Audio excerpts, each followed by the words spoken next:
하나님께서 우리에게 주시는 말씀은 시편 22편입니다. 우리 드라마 성경으로 함께 묵상하겠습니다. 다윗의 시. 인도자를 따라 아일레 샤할에 맞춘 노래.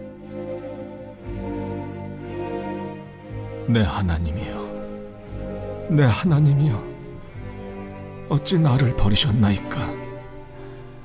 어찌 나를 멀리하여 돕지 아니하시오며 내 신음소리를 듣지 아니하시나이까?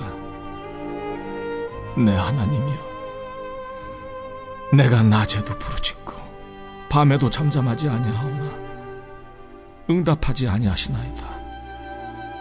이스라엘의 찬송 중에 계시는 주여, 주는 거룩하시니이다. 우리 조상들이 주께 의뢰하였으므로 그들을 건지셨나이다. 그들이 주께 부르짖어 구원을 얻고 주께 의뢰하여 수치를 당하지 아니하였나이다. 나는 벌레여 사람이 아니라 사람의 비방거리요 백성의 조롱거리니이다. 나를 보는 자는 다 나를 비웃으며 입술을 삐죽거리고 머리를 흔들며 말하되 그가 여호와께 의탁하니 구원하실 걸, 그를 기뻐하시니 건지실 걸 하나이다. 오직 주께서 나를 모태에서 나오게 하시고 내 어머니의 젖을 먹을 때 의지하게 하셨나이다.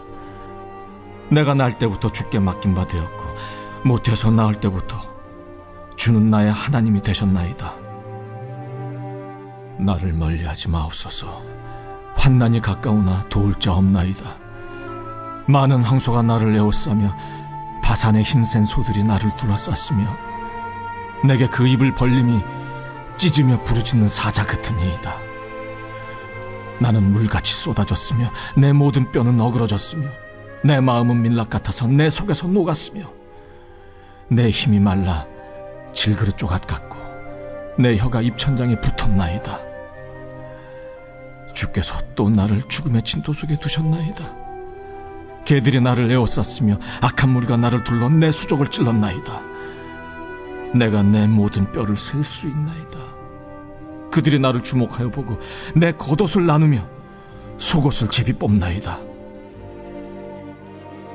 여호와여, 멀리하지 마옵소서. 나의 힘이시여, 속히 나를 도우소서. 내 생명을 칼에서 건지시며 내 유일한 것을 개의 세력에서 구하소서. 나를 사자의 입에서 구하소서. 주께서 내게 응답하시고 들소의 뿔에서 구원하셨나이다.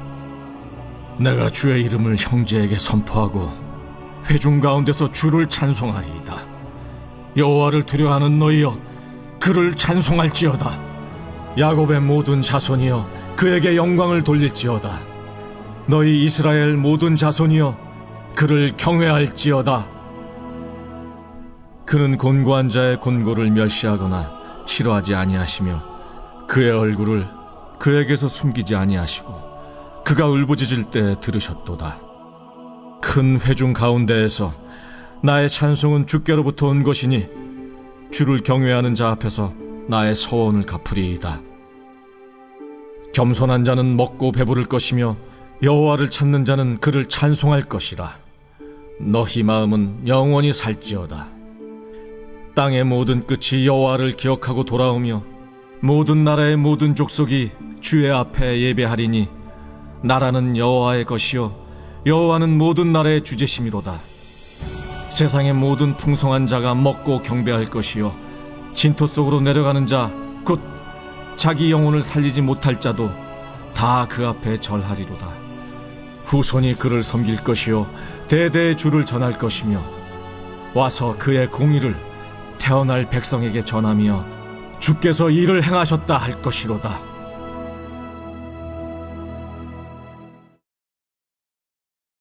네, 오늘도 하루의 첫 시간을 하나님께 예배 드리러 나오신 우리 성도님들을 환영하고 축복합니다. 오늘 본문 시편 22편은 다윗이 인생의 질곡을 걸어가는 중에 기록한 것인데 그때가 언제인지는 밝혀지지 않고 있지만 아마 사울의 왕에게 쫓겨다닐 때가 아니면 자신의 아들 압살롬에게 쿠데타를 당할 때 그것을 피해 피난을 다녀야 했던 그런 서글픈 시절에 기록한 것이 아닐까 그렇게 생각해 볼 수 있습니다. 시편 22편은 우리가 세 부분으로 나눠볼 수 있는데요. 첫 번째 부분은 1절부터 11절까지로 하나님과 사람에게 버림받은 자의 마음을 표현합니다. 그래서 우리 방금 드라마 성경으로 읽었을 때에 굉장히 서글픈 목소리로 아마 이 성우가 읽었던 것 같은데, 두 번째 부분은 12절부터 21절까지로 고통받는 내용을 설명하며 도움을 위한 기도를 합니다. 세 번째 부분은 22절부터 31절까지로 하나님께 희망을 두는 내용입니다. 마지막 부분도 드라마 성경에 보면 굉장히 처음보다는 조금 밝은 목소리로 그 말씀을 읽는 모습이 나옵니다. 먼저 표제를 보면요, 다윗의 시 인도자를 따라 아옐렛 샤알에 맞춘 노래라고 되어 있습니다. 이 표제에 있는 아옐렛 샤알이라는 단어의 의미를 아래쪽에 보면, 이 관조를 보면 사슴이라는 곡조이라고 나타나 있습니다. NIV 영어 성경에도 아침 사슴의 곡조에 맞춘이라고 말하고 있습니다. 이 사슴이라는 우리가 그런 동물을 떠올려 보면 우리에게 다가오는 느낌이 두 가지로 나뉘는 것 같습니다. 하나는 좀 달리기도 잘하고 빨리 도망가기도 하고, 이 사슴의 눈망울이라고 하잖아요. 예쁜 이 눈을 보면 그렇게 표현을 하는데, 그런 이미지를 생각할 수도 있겠지만 반대로 초식동물이라는 이미지가 굉장히 강해서 약함, 또한 잡아먹힘, 이런 이미지가 연상이 되기도 합니다. 오늘 본문에서는 후자의 이미지의 모습이 좀 더 사용되고 있습니다. 자신의 연약한 상황 속에서도 다윗은 아무런 도움을 받지 못하는 그런 상황을 전반적으로 호소하고 있습니다. 1절이 이렇게 증거합니다. 내 하나님이여 내 하나님이여 어찌 나를 버리셨나이까? 어찌 나를 멀리하여 돕지 아니하시오며 내 신음소리를 듣지 아니하시나이까? 여기서 무언가 낯익은 말씀이 보이죠. 내 하나님이여 내 하나님이여 어찌하여 나를 버리셨나이까? 예수님께서 십자가에 위에서 하나님을 향해 호소하신 엘리 엘리 라마 사막다니. 하나님을 뜻하는 이 히브리어 단어 중 대표적인 것이 엘로힘입니다. 그것을 줄여 엘이라고 표현을 하기도 하죠. 엘로힘은 하나님의 속성 중에서 강하고 능하신 분, 전능하신 분을 나타낼 때 사용하고 있습니다. 다윗은 지금 하나님께 그렇게 말씀하고 있습니다. 내 하나님이여 내 하나님이여. 여기에는 강하고 능하신 분, 전지전능하신 분, 하지만 이렇게 고백함에도 불구하고 주님, 나는 지금 내 자신은 아무것도 도움을 받을 수 없는 처지에 있습니다. 주님은 그렇게 강하신 분인데 나의 처지는 이렇게 나약합니다 라고 이렇게 자신이 하나님께 버림받은 듯한 고백을 하고 있습니다. 당연히 사람에게 버림을 받는 것도 굉장히 수치스러운 것도 있을 거고 괴로움도 다가오고 올 수 있겠지만, 결코 하나님께 버림을 받았다는 느낌은 사람에게 버림을 받은 것과는 굉장히 비교가 안 될 정도로 마음이 아픕니다. 그 좌절감과 절망감은 말로 표현하기가 어렵다라는 겁니다. 성경을 보면 하나님을 부르짖지만 응답하시지 않는 그런 하나님으로 인해 힘들고 괴로워하는 믿음의 조상들의 모습을 또한 볼 수 있습니다. 다윗뿐만 이런 것이 아니고 성경 전반적으로 하나님의 부재함의 그런 느낌을 들어서 많이 힘들어하고 절망감에 빠지는 그런 믿음의 조상들을 볼 수 있습니다. 오늘 시편에 나타난 다윗도 낮에도 부르짖고 밤에도 부르짖으며 하나님께 기도했지만 하나님께서 응답하지 아니하시고 외면하시는 것 같아 그 절망감은 더 깊어지는 것 같습니다. 그뿐인가요? 다윗은 사람들에게 많은 모욕과 수치를 당하고 있다고 말씀하고 있습니다. 하나님께만 버림받은 것이 아니라 자신이 눈에 보이는, 자신 옆에 있는 모든 사람에게들조차 그런 모욕과 그런 수치를 당하고 있다고 말하고 있습니다. 6절과 8절을 보면 절망감에 빠져 이렇게 고백합니다. 나는 벌레요 사람이 아니라 사람의 비방거리요 백성의 조롱거리니이다. 나를 보는 자는 다 나를 비웃으며 입술은 비죽거리고 머리를 흔들며 말하되 그가 여호와께 의탁하니 구원하실 걸 그를 기뻐하시니 건지실 걸 하나이다. 시인 다윗은 아무리 생각해도 사람들이 자신을 쳐다보는 것이 사람을 보는 것이 아니라 벌레만도 못한 모습으로 보는 것 같아 하나님께 호소를 하고 있습니다. 이 모습을 확대해 보면 예수님께서 십자가에 달려 계실 때 사람들이 십자가 아래에서 조롱했던 모습이 우리는 떠오릅니다. 마태복음 27장 39절부터 44절을 이렇게 증거합니다. 지나가던 자들은 자기 머리를 흔들며 예수를 모욕하여 이르되, 성전을 헐고 사흘에 짓는 자여, 내가 만일 하나님의 아들이어든 자기를 구원하고 십자가에서 내려오라 하며, 그와 같이 대제사장들도 서기관들과 장로들과 함께 희롱하여 이르되, 그가 남은 구원하였으되 자기는 구원할 수 없도다. 그가 이스라엘의 왕이로다. 지금 십자가에서 내려올지어다. 그리하면 우리가 믿겠노라. 그가 하나님을 신뢰하니 하나님이 원하시면 이제 그를 구원할지라. 그의 말이 나는 하나님의 아들이라 하였도다 하며 함께 십자가에 못 박힌 강도들도 이와 같이 욕하더라. 네, 아까 읽었던 7절에 보면 비죽거리고 머리를 흔들며 말하되, 네, 조롱하는 거죠. 방금 우리가 읽었던 마태복음 27장에도 머리를 흔들다, 자기 머리를 흔들며 예수를 모욕하여 이르되, 이렇게 공통점이 많습니다. 함께 희롱한다는 내용도 있고, 하나님이 원하시면 이제 그를 구원할지라, 하나님이 원하니까 너 한번 너의 자신을 구원해봐라, 이렇게 예수님을 모욕하는 모습도 있습니다. 그리고 강도들도 이와 같이 욕하더라. 옆에 있는 같이 매달려 있는 그 죄인들도 예수님을 욕하는 장면이 나옵니다. 시편 22편이 갖는 중요한 의미는 예수님의 십자가 사건과 일치되는 내용이 많다라는 겁니다. 다윗이 들었던 말들을 예수님께서 십자가에 달리셨을 때도 동일하게 들으셨습니다. 예수님의 십자가 주변에는 수많은 사람들이 있었습니다. 예수님을 따르던 이 소수의 사람들을 제외한 다른 사람들, 많은 사람들이 예수님을 모욕하고 예수님을 비웃고 조롱하였습니다. 지금이나 그때나 예수님을 믿는 자들에 대한 사람들의 조롱은 쉬지 않는 것 같습니다. 지금도 사람들의 조롱의 말을 들으면 굉장히 조금 화가 날 때도 많잖아요. 특히 교회 안에서도 그런 일들이 일어나 너무나도 아쉽습니다. 그런데 예수님도 똑같이 그런 모욕과 수치심을 당했다라는 겁니다. 지금 우리가 당하는 그런 수치심, 예수님을 믿는다라는 이유만으로 당하는 수치심, 또한 다윗이 지금 힘들어하는 이유, 사람이 나를 벌만도 못한 그런 사람으로 취급할 때 당하는 그런 수치심, 그 모든 것도 우리 예수님께서 당하셨다라는 겁니다. 예수님도 다윗이 당했던 고난, 사람이 고통 가운데 느끼는 감정들을 다윗이 고백했던 것처럼 똑같이 느끼셨음을 알 수 있습니다. 우리가 시편 22편을 통해 우리 알아야 되는 것은 예수님도 우리와 같은 똑같은 인간의 몸으로 입고 오셨기 때문에 똑같은 고통을 당하셨음을 우리는 알 수 있습니다. 그래서 지금 다윗은 아무것도 할 수 없었습니다. 사람들의 조롱 때문에 아무것도 할 수 없었습니다. 하나님이 또한 자신을 버린 것처럼 느껴졌습니다. 그래도 다윗은 소망이 있는 것은 하나님께 호소할 줄 알았고 하나님의 손을 붙잡을 줄 알았기 때문입니다. 먼저 11절을 보겠습니다. 나를 멀리 하지 마옵소서. 환난이 가까우나 도울 자 없나이다. 또한 어느 곳에도 기댈 수 없었던 이 다윗은 이렇게 하소연하고 있습니다. 12절부터 13절입니다. 많은 황소가 나를 에워싸며 바산의 힘센 소들이 나를 둘러쌌으며 내게 그 입을 벌림이 찢으며 부르짖는 사자 같으니이다. 다윗의 상황이 너무나도 암담하죠. 처음에 보았던 것처럼 1절부터 시작된 그런 마음들이 참으로 와닿는 것 같습니다. 자신의 상황을 하나님께 호소하며 나아갔는데 그 상황이 굉장히 암담합니다.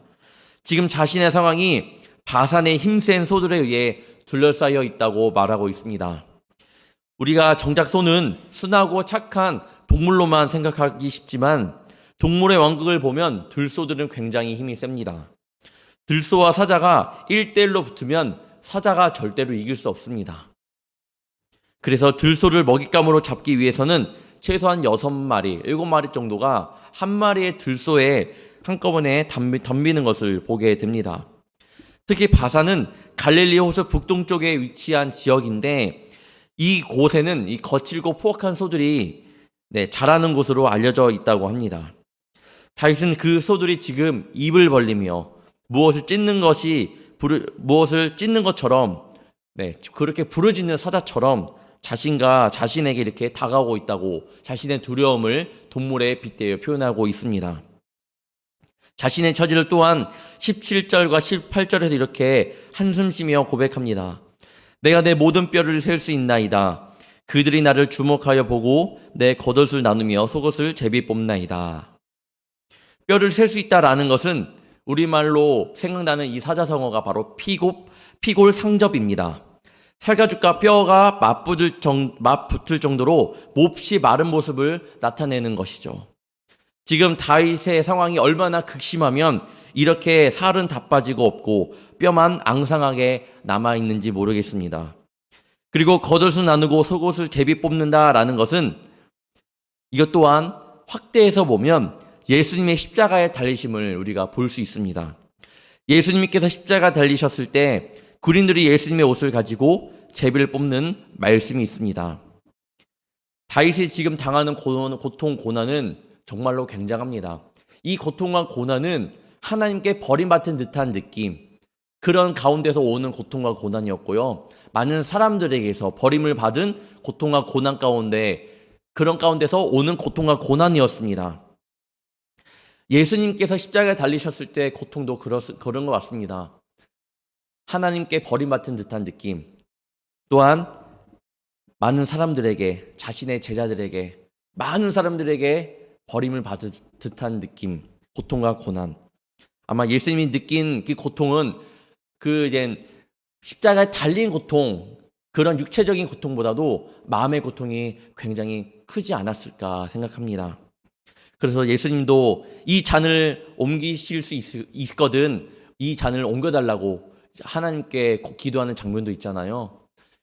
그 육체적인 고난보다는 그런 버림받은 그런 자신 홀로 남겨져 있는 듯한 느낌, 그런 마음을 조금 오늘 이 시편 22편을 통해 다윗의 고백을 통해 우리는 알 수 있는 것 같습니다. 언제나 그랬듯이 다윗은 이러한 처참한 상황 가운데서도 모든 상황들이 처참하게 끝나지는 않았습니다. 다윗에게는 대반전이 일어납니다. 24절이 이렇게 증가합니다. 그는 공고한 자의 공고를 멸시하거나 싫어하지 아니하시며 그의 얼굴을 그에게서 숨기지 아니하시고 그가 울부짖을 때에 들으셨도다. 다윗은 하나님께 계속해서 하소연하던 자신의 모습을 깨닫게 되었습니다. 어떤 것을 깨달았냐? 자신이 이 고통의 과정을 겪고 있음이 하나님의 자신을 버리셨음이 아니라, 하나님께서 나를 외면했기 때문이 아니라 이 모든 것이 하나님의 계획이었구나 라는 것을 알게 되었습니다. 제가 좋아하는 찬양 중에 주만 바라볼지라 라는 찬양이 있습니다. 이 가사를 보면 하나님 사랑의 눈으로 너를 어느 때나 바라보시고 하나님 인자한 귀로서 언제나 너에게 기울이시니 어두움에 밝은 빛을 비춰주시고 너의 작은 신음에도 응답하시니, 너의 작은 신음에도 응답하신다라는 것은 하나님께서 우리를 버리지 않으셨다. 하나님께서 우리와 함께하고 계신다. 너가 혼자라고 생각할 때 너의 작은 신음소리에도 나는 응답을 할 것이다 라는 의미가 있습니다. 이 말씀과 조금 맞는 것 같습니다. 다윗은 혼자라고 느낄 수 있겠지만 하나님은 그를 절대로 혼자 내버려 두지 않으셨습니다. 다윗은 하나님께서 자신의 기도에 응답하고 계신다는 것을 분명히 알았습니다. 그래서 불평불만이 많을 수 있겠지만 자신 혼자라는 것 때문에 혼자 있는 것처럼 느껴졌기 때문에 그런 불평불만이 있을 수도 있겠지만 결국 다윗은 하나님의 손을 놓지 않았고 그래서 하나님을 찬양할 수 있었습니다. 이 세상 가운데 누구나 힘들고 진짜 포기하고 싶은 생각이 드는 이들이 많습니다. 그 가운데 마지막에 웃을 수 있는 사람은 끝까지 주님의 손을 놓지 않는 주님의 자녀라는 사실을 기억하기를 축복합니다. 그래서 다윗은 이렇게 고백합니다. 26절에 보면 여호와를 찾는 자는 그를 찬송할 것이라. 다윗이 그 상황 속에서도 찬송하는 것을 놓지 않았음을 말해주고 있습니다. 29절에서도 자기 영혼을 살리지 못할 자도 다 그 앞에 절하리로다. 뭡니까? 인간의 나약함을 깨닫고 주님 앞에서 겸손함을 가지라는 말씀입니다. 즉 인간의 연약함에도 불구하고 하나님을 떠나지 말라는 의미입니다. 우리가 떠나지 않으면 하나님께서 너희를 버리지 않을 거다라는 말씀을 우리는 알 수 있습니다. 오늘의 시편에서 다윗이 하나님께 버림받은 그런 같음과 처절한 상황이 있었을지라도 다윗은 하나님을 바라봄으로 하나님의 그 의로운 오른손을 놓지 않았습니다. 포기하지 않았다라는 겁니다. 예수님께서도 십자가에 달리셔서 나의 하나님 어찌하여 나를 버리셨나이까 라고 하였지만 마지막에는 다 이루었도다 라고 고백을 하잖아요. 우리가 그런 상황이 있을지라도 마지막 우리가 걸어가는 길은 하나님께서 계획하신 그 형통의 대로를 걸어갈 줄 믿습니다. 그 길을 걸어가는 사람은 특징 중에 하나가 말씀드렸다시피 하나님을 놓지 않는, 하나님 끝까지 붙들고 나가는 자녀라는 사실을 또한 기억하기를 축복합니다. 오늘 우리 하루도 우리의 가정과 일터, 삶의 자리에 크고 작은 일들이 있을지라도 낙심하지 말 것은 하나님께서 우리와 함께 하시기 때문입니다. 그것이 우리에게 축복이고 우리에게는 생명입니다. 다윗을 향해 계셨던 그 하나님께서 오늘도 우리에게 반드시 함께 계실 줄 믿습니다. 이 믿음을 가지고 살아가는 우리 불꽃교회 성도님들 되시기를 주님의 이름으로 축복하고, 오늘 하루 그 하나님을 붙잡고 나아가 하나님께서 계획하신 그 형통의 대로를 걸어가시기를 주님의 이름으로 축복합니다. 기도하겠습니다. 사랑의 주님, 다윗은 하나님으로부터 버림을 받은 것 같다고 생각을 했습니다. 또 아무리 기도를 하여도 하나님께서 응답하지 않는다고 생각했던 그런 다윗이었습니다. 그로 인하여 큰 절망감에 빠진 다윗은 자신은 벌레와 같이 생각하게 되었고 사람들의 조롱도 견디기가 쉽지 않았음을 고백합니다. 그럼에도 불구하고 다윗은 하나님을 놓지 않았음을 우리는 말씀을 통해 보게 됩니다. 하나님께 예배드림을 포기하지 않았고 결국 다윗이 하나님을 놓지 않았으니 기도할 때에 하나님께서 응답이 없을 때에도 자신을 치료하는 것이 아니었고 하나님께서 자신을 버리신 것이 아니었고 하나님께서 자신을 향하여 얼굴을 돌리신 분이 아니라는 것을 확신하게 되었습니다. 그런 믿음이 점점 다윗을 성장케 하였고 믿음의 사람으로 변화시켜 갔습니다. 주님, 우리도 주님께서 허락하신 삶의 자리에서 일어나는 작은 문제들부터 큰 일들, 여러 가지 상황 속에서 주님을 부르짖을 때에 일이 해결되지 않고 주님은 나의 기도를 들으시는지 나를 자녀로 생각하시는지 의문이 들 때가 있겠지만 그럼에도 불구하고 끝까지 주님을 놓지 않는 주의 자녀가 되게 하여 주시옵소서. 그때도 주님께서 나를 바라보고 계셨고 내가 주님을 붙잡은 것보다 주님께서 나를 더 꽉 붙잡고 계셨다는 그 사실을 우리가 잊지 않게 하여 주시옵소서. 그것들이 믿음의 고백이 되게 하시며 그 믿음으로 살아가는 주의 자녀들 되게 하여 주시옵소서. 이 시간 마음을 담아 예물을 드린 손길들이 있습니다. 각자가 처한 상황과 마음은 모두 다르겠지만 이 모든 것을 아시는 주님, 그들의 삶을 주관하여 주시고 이끌어 주시고 함께하여 주시옵소서. 기도하는 제목마다 이루어지는 역사가 일어나며 그로 인하여 더 감사가 넘치는 주의 자녀들이 되게 하여 주시옵소서. 이 예물이 쓰여지는 곳곳마다 하나님의 영광이 드러나며 모두 하나님을 찬양하게 하여 주시옵소서. 사랑의 주님, 오늘도 주님을 사랑하는 마음을 가지고 살아가는 저희들 되게 하여 주시옵소서. 내 마음이 불편하고 상황이 원하는 방향으로 흘러가지 않는다 할지라도 오늘도 또한 주님을 믿는 자녀로서 감사함으로 또한 지혜롭게 대처하게 하시며 다윗처럼 주님의 손을 놓지 않으며 계속 기도하며 끝까지 기도하며 기도하는 죄를 범치 않는 우리 불꽃교회 성도들 될 수 있도록 도와주시옵소서. 그런 믿음의 하루가 되길 원합니다. 주님께서 이끌어 주시고 함께하여 주시고 도와주시옵소서. 감사하며 이 모든 말씀 예수님의 이름으로 간절히 기도합니다. 아멘.